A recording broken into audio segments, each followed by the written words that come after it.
let's look at question number 6. How formal are formal nights? Well, as you know, on a cruise ship, they like to have at least one cruise night where everybody dresses to impress. That's called the formal night. So the men will have suits, ties, and obviously the ladies will dress up in their sparkly gowns and frocks and dresses. Now, people are always worried about how dressy they should be. Obviously, they say dress to impress, but I think what it is that it's more of a case of make an effort. Don't come in wearing your flip-flops and your shorts on a formal night. Save that for the for the buffet areas where there is no dress code. But on a formal night and you're going to go into the main dining area, try and dress to impress. Now, guys, you don't need to wear a full suit, but if you can wear smart trousers, a blazer top, or shirt and tie, that's sufficient enough. And ladies, I think all ladies know how to dress anyway.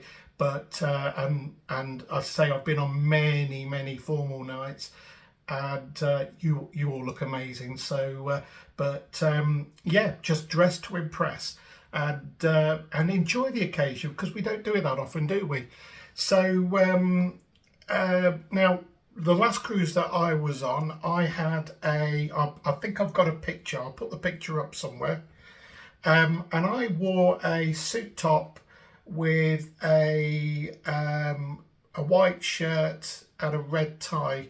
I believe I had a waistcoat on as well, but I wore a dark pair of jeans and then brown brogues, and they were fine with that. It looked very smart, believe me. People always say, oh, they won't allow jeans, but I think there's jeans and there's jeans, and it looked fine. It looked fine, and people they remarked upon it, which was nice. People obviously thought, wow, he scrubs up well.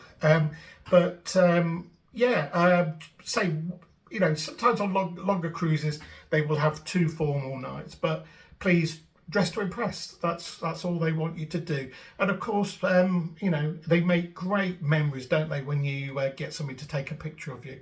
So so that's the formal night dress code. So now we have question 7. I have, well, not me personally, but people have certain dietary requirements. Do they cater for these? Well, I'm assuming we're talking about people with celiac disease that need gluten-free, wheat-free products. Obviously, vegans and vegetarians. And the short answer is yes, they do.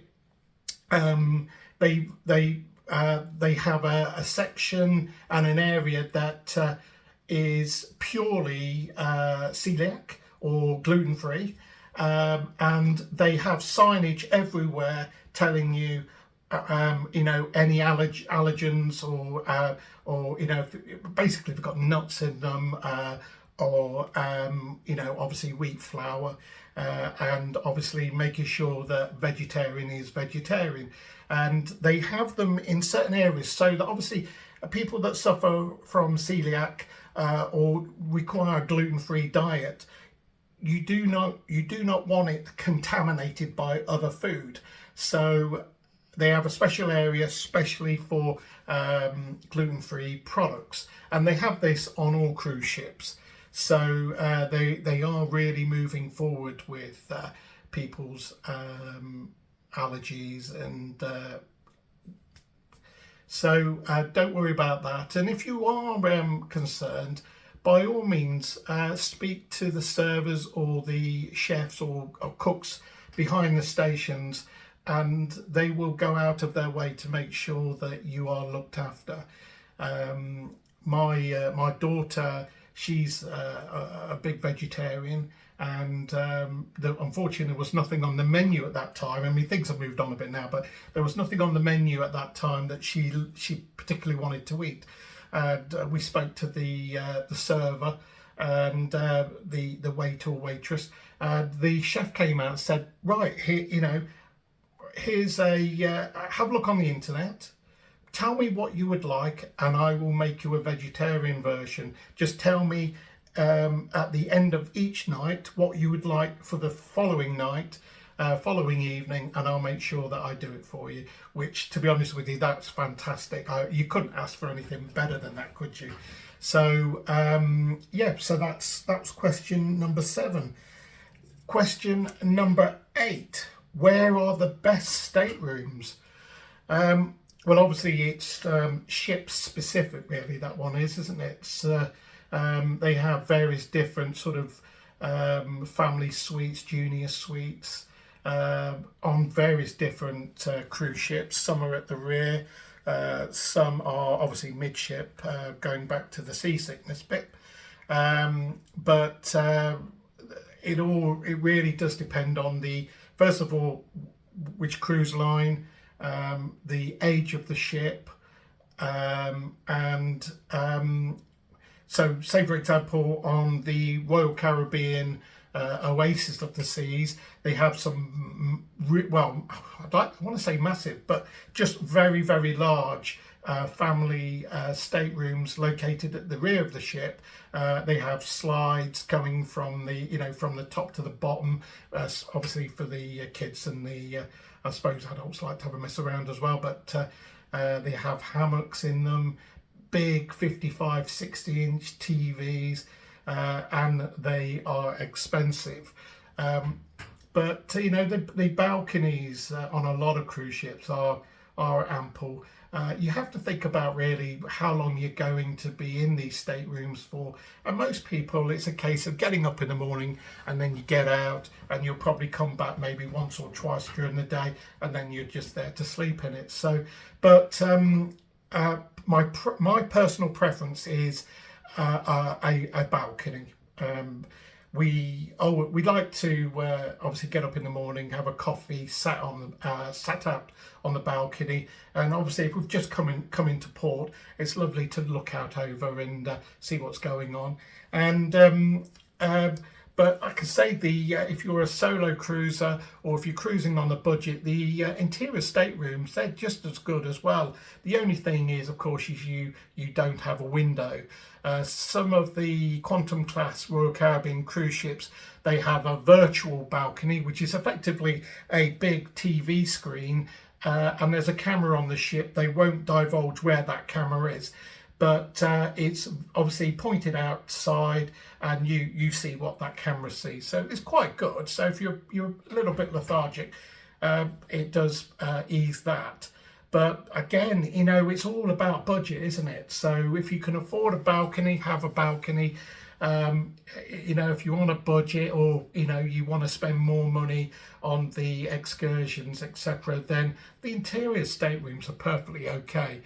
What I would say is, if possible, steer clear of maybe busy walkways, lifts, and obviously before you book your stateroom, take the time. Now this is a really important thing, okay, and you will thank me for this. Take a look at where your stateroom is and then see what's above it and below it, okay? Because if you've got hot tubs above your stateroom, or a busy dining room below it, or a music hall, or some restaurants, you will or you may hear noise. Okay, now hot tubs, they continue to cycle the water. So if you're a light sleeper like me, you may hear the cycling of the water as they turn on and off. Restaurants, if they're above you or below you, you'll hear them scraping the floor with the chairs. And it's the same if you've got deck chairs or the running track above you. You're going to hear some noise. So just make sure that the best thing is that there's a stateroom above you and a stateroom below you. Okay, so just that's the best tip I can give you. If there's anything noisy above or below, stay clear of it, and try not to get an interior or that's close to lifts, because it's going to be a busy area of the ship, isn't it? So okay, so that was question number 8. Question number 9, how much luggage can I bring with me? Well, if you're not flying and you're just driving to the port, as much as you want. And obviously, if you're flying, you're going to get your luggage restricted by the weight of your case. It's normally between 22 and 23 kilograms, I believe. Obviously, you can pay for more. But if you're driving to port, say, for example, Southampton, or if you're in America, Fort Lauderdale or Miami or Galveston, etc. So, I mean, obviously, you have to appreciate that somebody's got to lift this up. So, just be a bit mindful of the fact that you don't want to hurt somebody's back. But you can take as many cases on as you want to if you're driving to port. Obviously, if you're flying, that's a different thing. That's down to the airline that you're flying with. So, yeah, that's quite a common question, that one is. It's all you ladies with all your shoes. As blokes, we have a portion of the suitcase and we're made to be grateful. I know what you ladies are like. So anyway, question number 10. If it's somebody's birthday or a special part of the year, can we decorate our cabins? Yes, you can. Some cruise lines will, you can order that the decorations are placed in there before you board the cruise ship, so you can purchase a birthday pack or an anniversary pack, and they'll arrange that for you. That could be a bottle of champagne in the room, bottle of wine, etc. But if you want to do it yourself, obviously get some magnet hooks. They're very cheap, and whatever decoration you want, and you can decorate the doors because they're metal.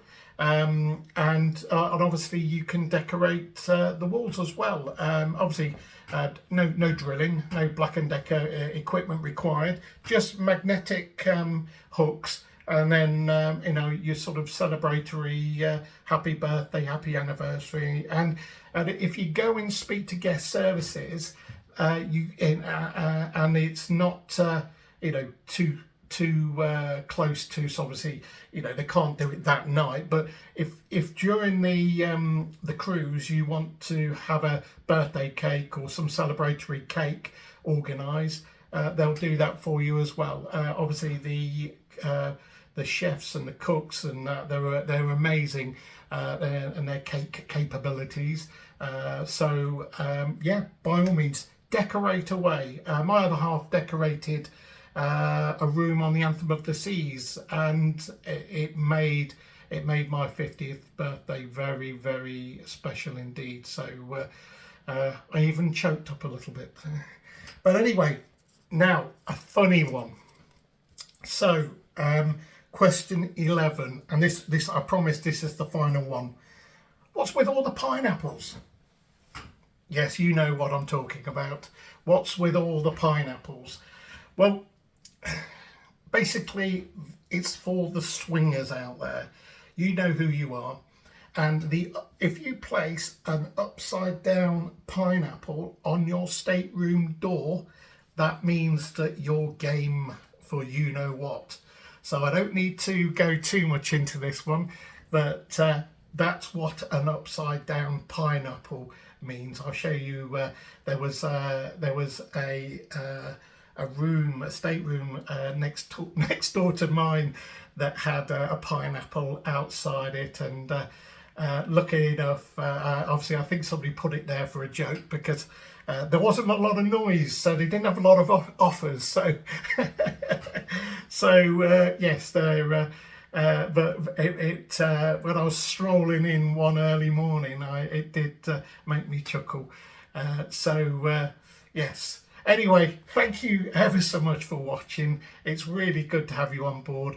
And don't forget to like and subscribe and hit the notification bell, because it makes a big difference to my channel when you subscribe. It really does. And you know, I'm only a small channel. I'm starting out in the world of vlogging, and it makes a massive difference. So and of course, join me on my Facebook group and message me. I like people interacting, and and if you see me on board, by all means come up and see me and have a chat and that, and I'll be only too grateful to have a chinwag with you. So anyway, take care of yourself and have a fantastic day.